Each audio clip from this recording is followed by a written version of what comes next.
खुलुमबाय मैया हर गेजेराव मोनसे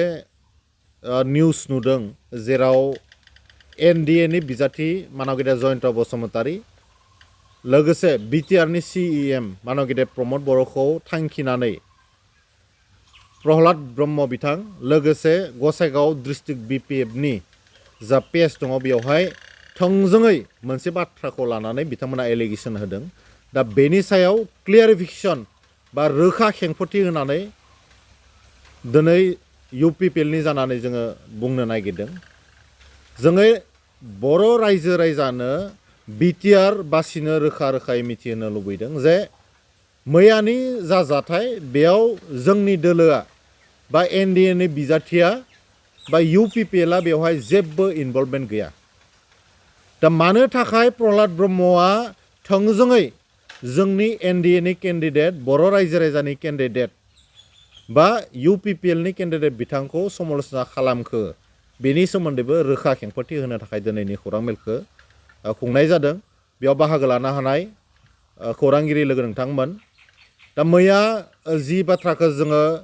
निउस मिडियानि गेजेरजों नुदों बेयो जोबोरैनो दुखुनांथाव मानोना बेवहाय थोंजोङै विदाउट एनि प्रुफ इउपिपिएल दोलो बा एनडिए नि बिजाथि जयन्त बसुमतारीखौ बेवहाय टारगेट खालामनाय जादों जेरावनोखि जोंहा इउपिपिएल हिसाबै मोनबो सोरखौबा एटेक खालामनांगौनि बा सोरखौबा एटेक खालामनाय एजेन्डा गैया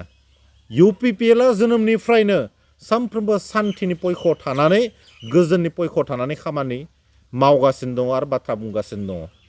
दिनै बिटिआर एकर्ड जानायनि उनाव दुलाराय बर' फरायसा आफाद एनडिएफबि नि मोनब्रै फेक्सन आरो इउपिपिएल नि नाजानायाव साफ्रोमबो बर' रायजो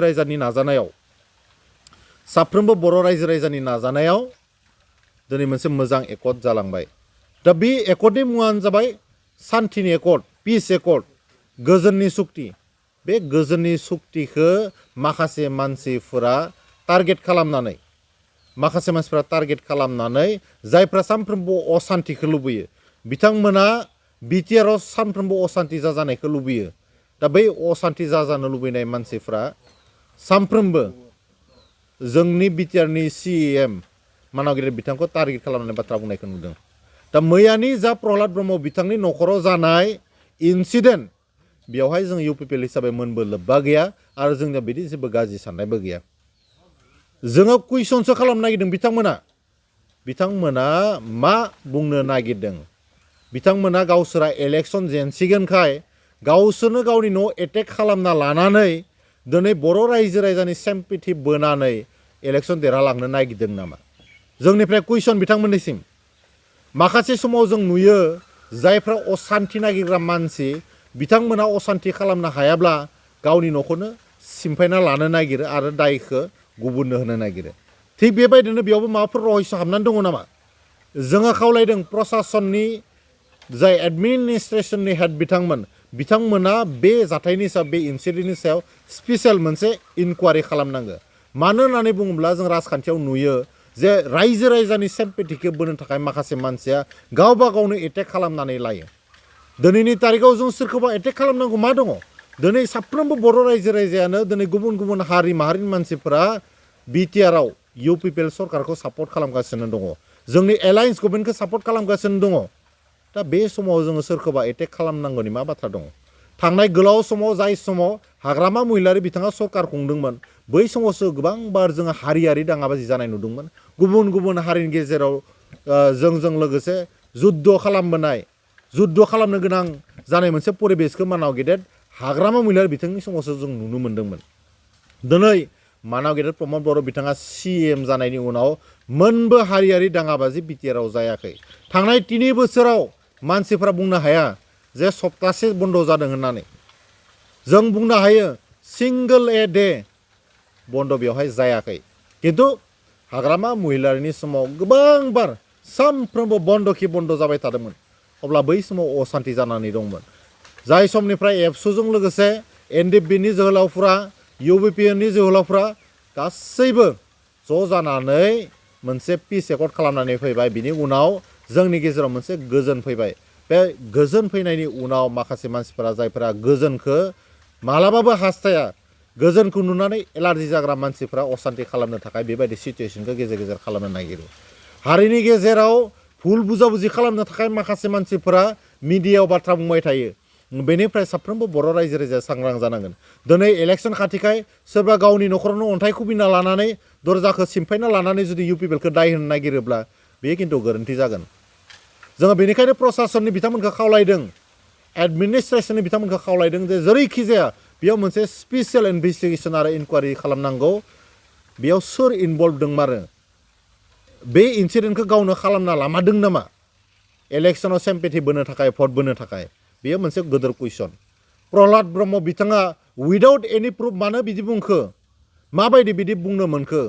माबायदि बुंनो हाखो बिथाङा जोंहा बिथांनि सायाव दाउट जादों आरो बिथांखौ जों चेलेन्ज खालामदों जुदि बिथांनि न'खराव जुदि इउ पिपिएलनि सोरबा सोद्रोमाया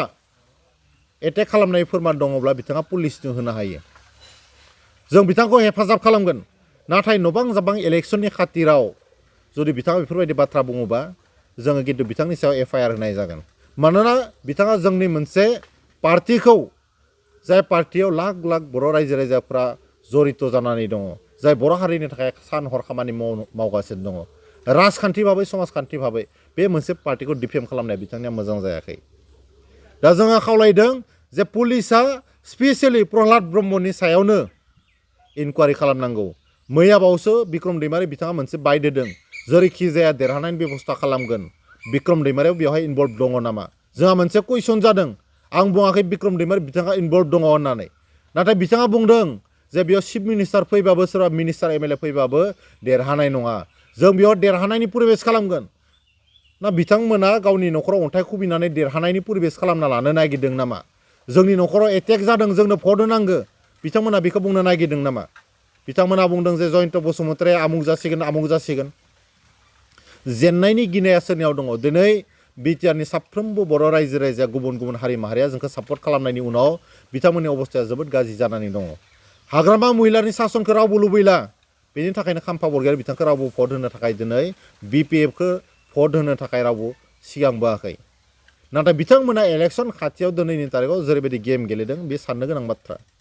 दिनै बयबो बर' रायजो राजा बिथांमोना